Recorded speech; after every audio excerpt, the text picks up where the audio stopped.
Hello children, welcome to असा education. आज हम करेंगे 8वीं क्लास की संस्कृत की किताब रुचिरा के 15th चैप्टर प्रहेलिका की एक्सरसाइज। ये देखते हैं कि आपका पहला प्रश्न क्या है। पहले प्रश्न में आपको रिक्त स्थान भरने हैं। पहला है सीमंत निशु का, तो सीमंत निशु का शांता राजा गुणोत्तमा, तो राजा को अभूत गुणोत्तमा। तो नारियों में कौन शांत है और गुणों में उत्तम राजा कौन हुआ है।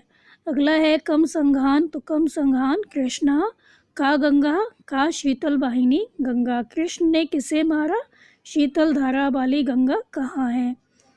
अगला है केदार पोषण अतः कम, तो यहाँ पे आएगा बलवंतम ना बाधते शीतम। तो पोषण में कौन लगे हुए हैं और किस बलवान को सर्दी नहीं लगती। अगला है वृक्षाग्रवासी नाचा पक्षी राजा और त्रिनेत्रधारी नाचा शूलपाणी। तो वृक्ष पर रहता है लेकिन पक्षी राज नहीं है, 3 नेत्र हैं लेकिन शिवजी नहीं है। तो पहले में आएगा शांता और को अभूत, दूसरे में आएगा कृष्णा और शीतल वाहिनी, और तीसरे में आएगा दार पोषणता और बलवंतम, चौथे में आएगा पक्षी राजा त्रिनेत्रधारी। आपका जो दूसरा प्रश्न है उसमें जो श्लोकों के अंश थे आपने जो पढ़े थे उनको आपस में मिलाना है। तो पहला है किम कुर्यात कात्रो युद्धे, तो इसके बाद जो लाइन आई थी वो लिखनी है आपको। तो इसके बाद जो लाइन थी वो थी मृगात सिंहा पलायते। अगला है विद्युद्भी का सदा बंध्या, तो इसके बाद की जो लाइन थी वो थी अत्रैव उक्तम ना बुध्यते। अगला है कम संघान कृष्णा, तो इसकी जो लाइन थी वो थी का शीतल वाहिनी गंगा। अगला है कथम विष्णु पदम प्रोक्तम, तो इसकी जो लाइन थी वो है तक्रम शक्रस्य दुर्लभम। आपका जो थर्ड क्वेश्चन है उसमें जो सही कथन है उसके आगे आप लिखेंगे आम, और जो गलत वाक्य है उसके आगे आप लिखेंगे ना।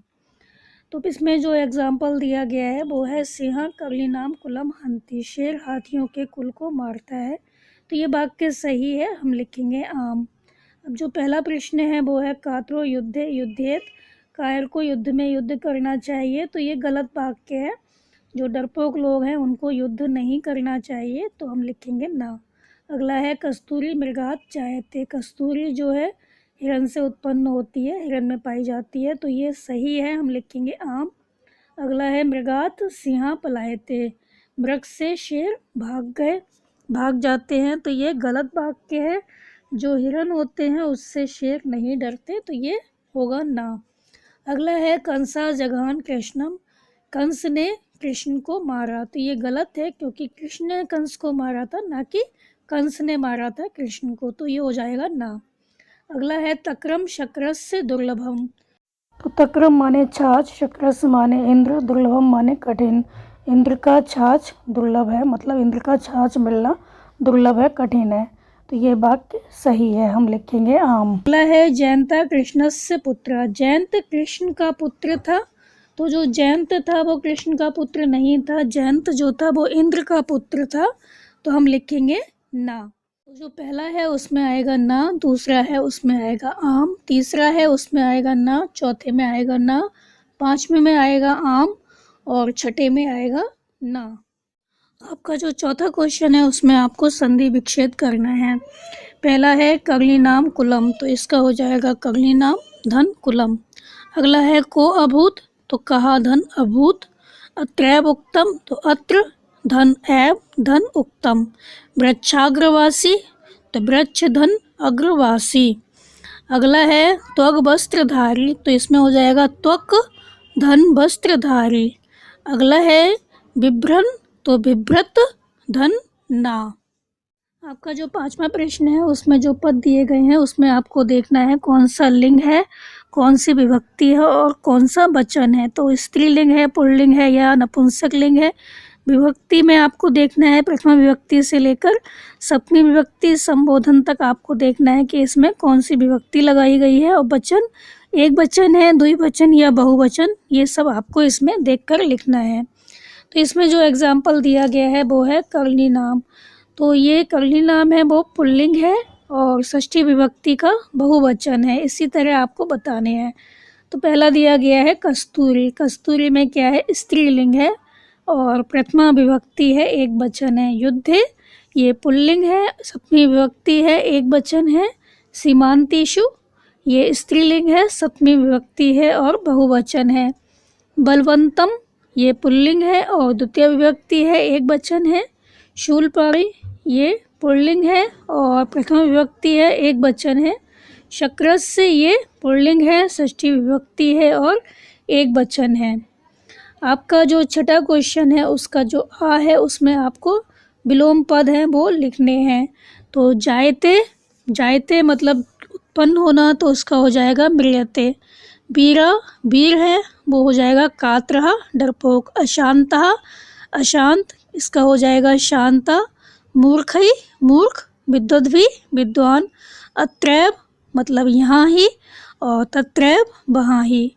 आगच्छति मतलब आता है। पलायते मतलब पलायन करता है, चला जाता है।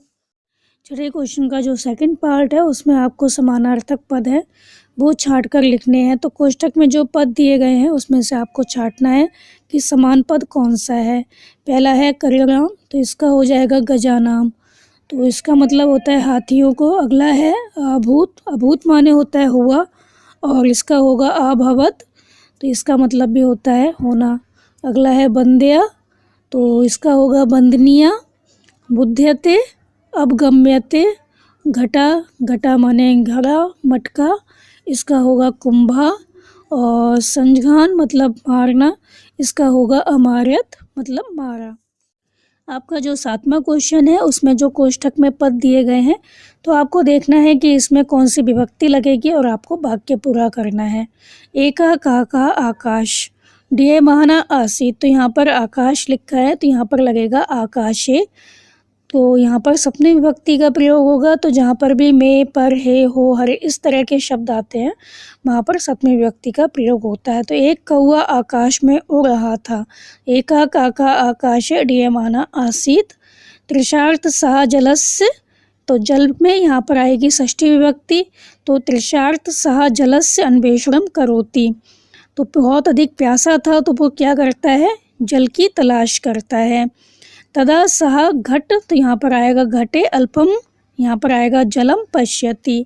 तब वह घटे मतलब घड़े में, तो यहाँ पर सप्तमी विभक्ति का प्रयोग होगा। तदा सह घटे, तब वह घड़े में अल्पम जलम थोड़े से जल को, तो यहाँ पर द्वितीय विभक्ति का प्रयोग होगा। पश्यति देखता है, तब वह घड़े में थोड़े से जल को देखता है। सह उपलानि आनीय घटे पात्यति, वह उपलानी कंकड़ों को आनीय लाकर घटे पात्यति घड़े में डालता है। जलम घटस्य ऊपरि आगच्छति, जल घड़े के ऊपर आ जाता है, आता है। फिर काक लिखा है ब्रैकेट में, तो यहाँ पर आएगा काकः स आनंदम जलम पीत्वा तृप्यति, कौआ आनंद के साथ जल को पीकर तृप्त हो जाता है मतलब संतुष्ट हो जाता है। तो पहले में आकाश है तो उसमें आएगा आकाशे, दूसरे में जल है इसमें आएगा जलस्य, तीसरे में घट इसमें आएगा घटे, फिर आएगा उपलानी, फिर आएगा घटस्य। काक, तो यहाँ पर आएगा काकः। तो बच्चों यहाँ पर हमारी जो एक्सरसाइज है वो ख़त्म हो गई। तो आप इसको अच्छे से समझ कर याद कर लीजिए और हमारे चैनल असा एजुकेशन को लाइक कीजिए, सब्सक्राइब कीजिए और शेयर करना मत भूलिए। Thank you.